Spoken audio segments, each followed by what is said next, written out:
I don't think I called you from jail yesterday. That did not happen. And I was so convinced that he was right. I won't call you back. I'm gonna kill you. I'm gonna kill your husband. I'm gonna set your house on fire.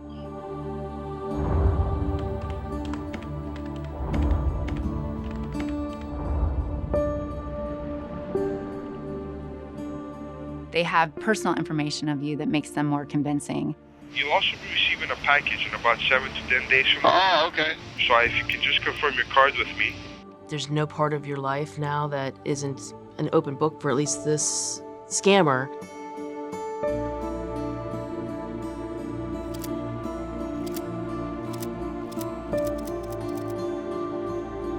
Our senior citizen population tends to be a more vulnerable victim group. They are more trusting of individuals. They tend to have financial resources available to them. Maybe they've lost a spouse and they're looking for companionship. We see a handful of different schemes here. One is the romance fraud scheme, where a criminal tries to become like a partner of yours through social media or a dating website. We have tech support scams out there where an individual purports to be a tech support representative. The goal is really to get remote access to your device and to your personal identifying information that's on your computer.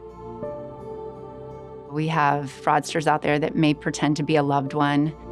They're just in immediate need of some type of financial resource.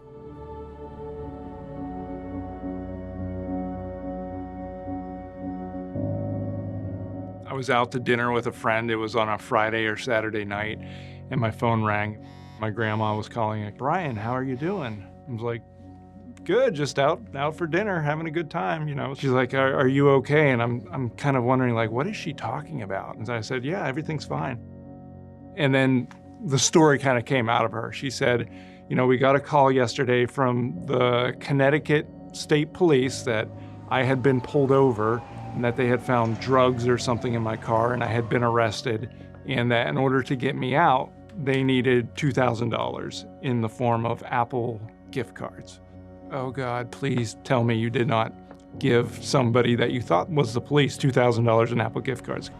So she and her friends kind of packed up in the car and bought $2,000 worth of Apple gift cards and then read off the codes on the back of the gift cards to the scammers.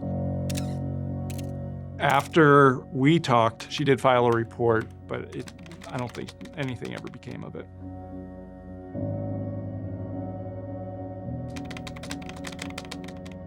What these criminals try and do is make you feel a sense of urgency, right? But it's just really important sometimes to pause, maybe ask a couple of questions, or getting off the phone with that individual and calling Brian and verifying that he indeed was in trouble could have helped. There's also lottery scams out there where individuals are contacted on the telephone or via email or even a letter in the mail indicating that they've won some type of sweepstakes. The individual then tries to get that person to pay some type of fee to get those winnings. It was kind of late in the evening, and I was just kind of bored, and I thought, oh, I'll answer this call and see what it is. He began by saying that I had won some kind of a lottery, and the only thing I needed to do to collect it was give them so much money in order for me to get the balance. And I gullibly believed him. And he kept calling me. He called me day after day after day. And more than once a day, he would call me 3 or 4 times. And it wasn't just a 5-minute call. It would be like an hour or 2 hours or something like that.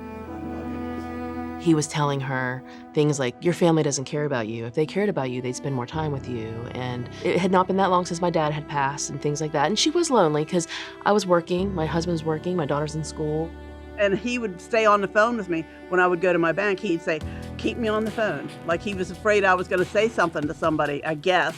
And I would use all kinds of excuses of why I was getting all this money, lying through my teeth. The one method they have of getting money is, he said, take a magazine, go into the center of the magazine and cut it out like a picture frame, and then just stack the money in there as though it still had the pages. So that's what I did. It sounds like in Susan's instance that, he made her feel like she didn't have anyone else but him to rely on. And the more that they groom a victim, the more likely a victim is to provide sensitive information that they otherwise wouldn't provide. I'm neighbors with my mother. Like, we share a driveway. She was very standoffish with us. Something odd was going on, but I didn't know exactly what. She finally did admit that she had been being scammed, and that the person who had scammed her had access to all of her personal information. That's whenever I became involved. She did cut him off at that point. However, he was very persistent in trying to get a hold of her, and his means of doing so was sending these random people to her home. They would come with him on the phone saying, hey, your son needs to talk to you, because he was trying to gain access to her again. I would intervene, and I would try to talk to him on the phone. She moved away. She's not here. She passed away. And he still was relentless. The FBI got involved, the state police got involved. Through all of their efforts, we kind of put a stop to it, but I'm lucky that I got out when I did, because I would probably be living in the street now. As law enforcement investigators, it's hard for us to prosecute our way out of these crimes. We really need to educate individuals out there, let them know that these types of frauds exist, and then what to do if they do become victimized. To protect yourselves against this type of fraud, you just want to beware of unsolicited information. If you're getting an email with a link on there from someone that you don't know, don't click on it. Or even phone calls. If it's from a phone number you don't recognize, don't answer it. That would be my most important thing, would be don't answer cold calls, and don't believe them if you do happen to answer it. If you do come into contact with someone, do some research on who that person is and the information that they provide you before you act. Maybe call a loved one, someone that you trust, and ask them, does this sound right? I would advise folks to be, skeptical, ask questions, and look into things before just divulging information or giving away money. Maybe be aware of your parents' finances. Go in and say, hey, can I help you with your checkbook? Not to try to take control, but if I would have taken a more active role, and that's the part of me that I regret, maybe I would have caught it sooner. Like, why is so much money coming out?